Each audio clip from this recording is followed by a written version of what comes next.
A couple of days, Nintendo did a surprise Nintendo Direct. It was basically focusing on what's left for the original Switch.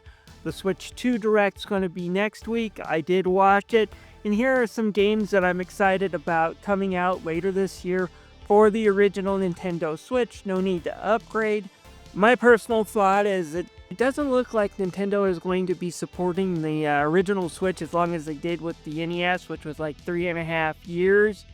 However, it doesn't look like it's going to be killed as fast as the Super Nintendo or even the Wii U is, as there are some bangers coming up, as well as some stuff from first-party games like Pokemon coming out later this year, so there's still a reason to play a Switch. So let's check out some of the games that I found interesting, plus a new feature and my thoughts on it. So let's get going. I loved Metroid Prime back in the GameCube days. It was a really fun game that not only blended first-person shooter, but the adventure platforming action that 2D Metroid was known for, and it was the perfect direction for the series. And while I don't like Metroid Prime 2, 3 was pretty good, other than the fact that I couldn't rest my arms without screwing up the gun sight, but it was fun, and I have kind of looking forward to see if Nintendo does update that for the Switch or Switch 2, just to see if they could do something a little different with the motion controls. But anyways, it looks like so far that Metroid Prime 4 is going to nail it.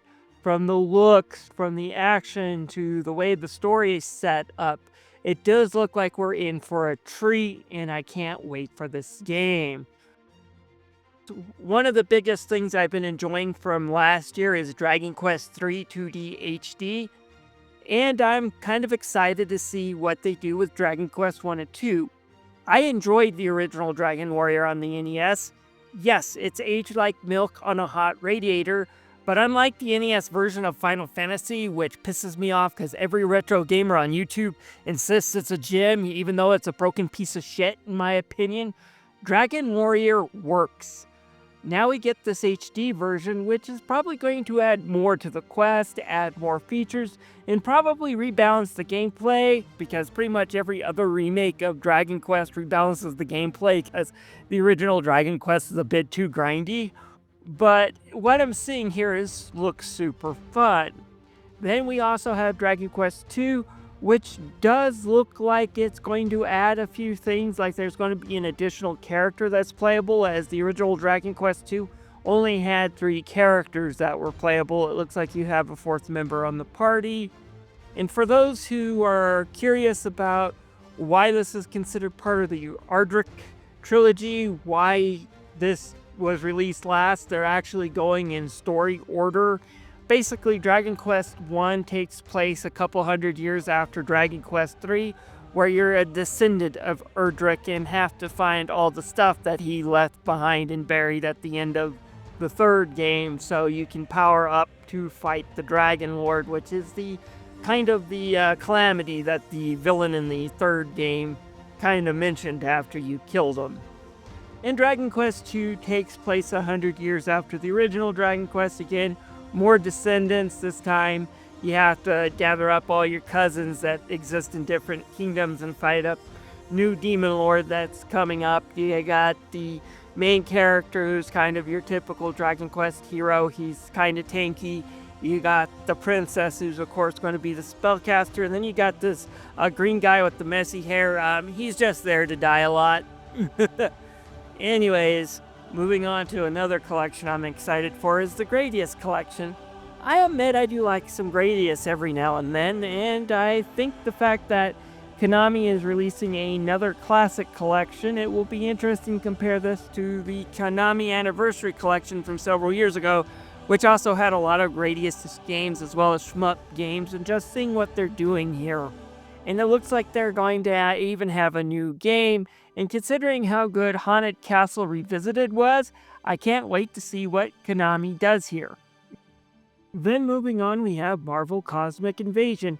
I had the same reaction to this at first as I did to Contra Operation Galuga. Oh joy, another ripoff of a classic game made by a bunch of hacks for nostalgia. Then I found out who was developing it, and my reaction was, take my damn money already. It takes the team at Emu, who did the excellent Ninja Turtle Shredder's Revenge, and it looks like they're having another chance at doing as a spiritual successor for a Konami beat 'em up. This time it's going to be the X-Men and Avengers arcade game, and it looks pretty good, so I'm excited for this one. So I hope it turns out as well as Shredder's Revenge. Finally, we have everyone's golf hot shots. Okay, I'm kind of curious about this one. I always thought Hot Shots Golf was a Sony owned IP, but then with the way the console wars are going, there's really only one console left anymore, and that's the Nintendo ones. Again, the other consoles are closed off PCs that seem to not have anything exclusive with them because they seem to be swapping their first party titles around. Anyways, this looks like it could be a good golf game and probably better than the Mario Golf, which I heard was a disaster. Anyways, can't wait to check this one out. Finally, another thing I kind of got excited about is Nintendo is doing something about their crappy DRM. Kind of. Let's face it, Nintendo's kind of had crappy DRM since the Wii. If your Wii console goes kablooey, you lose all your software because you don't own your account for it. Well, the Switch is a bit better about that kind of stuff. A lot of things, especially games where they're thinking you're going to be playing in handheld mode, really have one player and no way to share a copy. With the new feature called Virtual Cards, you can share with people in your Nintendo Online family account, provided you can actually meet them and do some sort of wire swap. Also, only one game for 2 weeks, which actually kind of sounds fair now that I think about it, considering I don't think other consoles are really doing this yet. However, how easy it is to get on these other consoles and just share your account, I don't know. But it is kind of a nice way of doing things and shows that it's a small step for Nintendo. We'll have to see. Anyways, that's what I'm thinking is going to be on my Nintendo Switch in the near future. Let me guys know what your thoughts are on this and how it will compare to what you think the Nintendo Switch 2 lineup is going to be.